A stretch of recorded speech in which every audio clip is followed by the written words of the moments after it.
So we have breaking news. Apple is expected to report first quarter earnings any minute now, the first full quarter to include the iPhone 7 sales. But is it enough to boost revenue growth for the tech giant? Here now, our very own Adam Shapiro. We also have Ashley Webster, along with Lance Ulanoff, Mashable's chief correspondent. And we have Gary Kaltbaum is back with us. Adam, talk to me about how Apple's stock has performed since the election. Since the election, Apple's stock has done okay, but look, they're going to be expecting $77.25 billion in revenue in the first quarter for Apple based on iPhone sales of the iPhone 7. And iPhone 7, keep in mind, benefited from the problems with Samsung and the exploding phones, but also the fact that they had the new device. They had great holiday sales. We'll get that confirmed if they make that revenue number, because that would be a year-over-year increase of something like 1.8%. The problem is earnings per share. They're going to fall about 2%. They're going to be at about $3.21. And then the question is, what are they doing since two-thirds of all revenue comes from the iPhone? Melissa? All right, thank you so much for that. Lance, what are you looking for? What do you expect to hear? What's the big question mark in your mind? Just how many iPhone 7 and 7 Pluses they sold. Early on, we heard about some supply issues on the 7 Plus side, which I'm sure that they really solved. But this would encompass the holiday buying season. It has to be their biggest. They have to have really big numbers.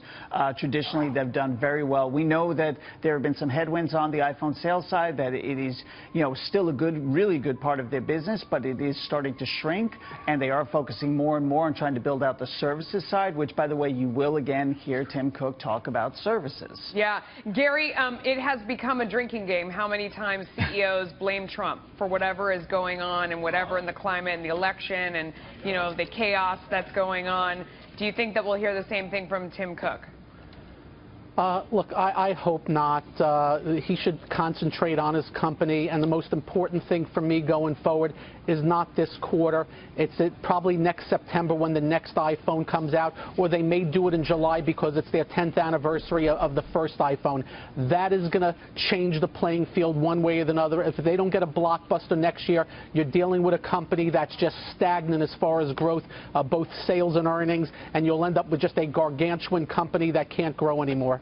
Lance, do you agree with that? Stagnant. This is Apple. It's ubiquitous. It's everywhere. Everybody has an iPhone. Plus, their competitor literally burst into flames recently. Right. We should all be as stagnant Okay, as hang Apple. on. Stand by 1 second. I'm so sorry to tee you up, but we want to go to the numbers. Ashley Webster is live in the newsroom with the details. Ashley. They are flying in, Melissa. Let's start. Earnings per share coming in at $3.36. That's a nice beat of the $3.21 estimate that Adam was talking about. Revenue coming in at $78.4 billion. Again, beating the estimate of 77.25.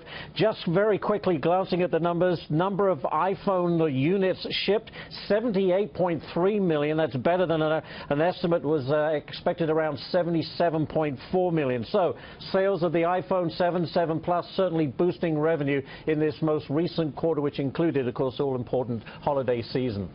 All right, thank you for that, Lance. That's the number you wanted to hear. What's your reaction? I'm not really surprised. Excellent phone. People really wanted it. They were excited about it. I think they're more excited about the bigger phone, which may have helped their revenue. They were definitely harder to keep in demand. But I also think there's significant pent-up demand for people who decided to wait for the iPhone 8 because they expected it to be a really big change either in the fall or the summer. So this may be a very good year for Apple. Well, Gary, the big question, I think, is what the new phone is and whether they continue to have this lab culture that produces new kind of incredible shock and awe products. Some people say they've kind of lost a little bit of that edge. What do you think? They are preparing the market for something new come next year. There's talk about glass. There's talk about, the earphones and how that's going to work. So I expect something new. Now, whether or not it's going to be a blockbuster is another story. By the way, for this size company, it's a pretty good beat on the sales side. Keep in mind, earnings growth still flat year over year, and earnings is what drives stocks longer term. And if they continue that flat growth, you'll end up with pretty much a flat stock. Lance, I think if it's just earphones, that's not going to be enough. That people want kind of a big new product, like a really new, inventive, breakthrough iPhone. What do you think? Yeah, well, it's the iPhone, so it's not going to be a new category, and there are limits to what they can do. You know, there are limits to how thin it can be. There are limits to how the size of the screen. So it's a question of what they're going to do inside that relatively fixed chassis. Are they going to change the materials? Are they going to change the screen technology from LCD what do you to OLED? think? I do think they're going to make as many changes as possible that make as much sense as possible. The thing to keep in mind is when you hear a rumor about Apple that sounds crazy, like a rumor for the iPhone that sounds crazy, Apple's not going to do that. Okay. Apple is going to be practical and make sure they do things. Let's go back to Ashley real quick. He's got some more color. Ashley, go ahead. Well, of the $78 billion in revenue, $78.4 billion to be exact, $54.3 billion of that came directly from the iPhone sales. So we know that those iPhone sales so important in the generating revenue, right around 60%. Also, $7.1 billion from the services revenue. This is an area that continues to be a nice area of growth for Apple. These are things, revenue from the App Store and Apple Music and such. That continues to be, actually has been strong as iPhone sales have declined, although iPhone sales this particular quarter have done very well. But service revenue also coming in strong. Lance, let me ask you about services. It's not as sexy as a product, but they're putting a lot of hope in services being a big part of its revenue flow, right?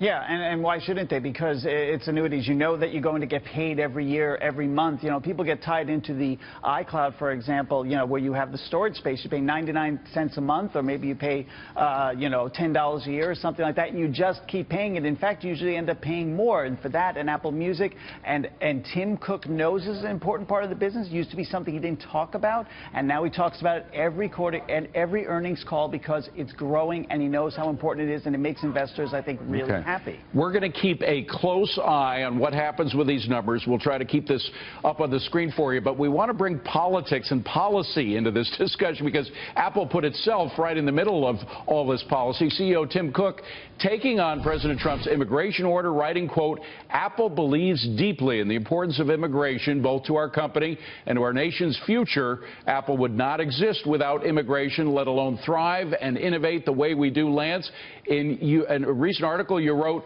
if Trump were president 65 years ago, there might not be an Apple. What do you mean? So Steve Jobs' father was born in Syria. He went to Beirut, and then immigrated to the U.S. to go to school at the University of Wisconsin, where he met his American wife. The child, Steve Jobs, was conceived shortly thereafter. He was adopted by American parents. But my point is very simple, that you know, his father might not have been able to come to U.S. under Trump's policies. Well, yeah, but that was like when his father came over, it was in the 1940s. I mean, that's right. Half of Syria was not controlled by murderous terrorists as they are today. I want to go to Gary on this because Tim Cook wrote specifically in his criticism of Trump's policy, he said, Apple is open to everyone, no matter where they come from, to which I say, even if they're terrorists? I mean, you know, he has kind of a sort of head in the clouds view of this thing, doesn't he?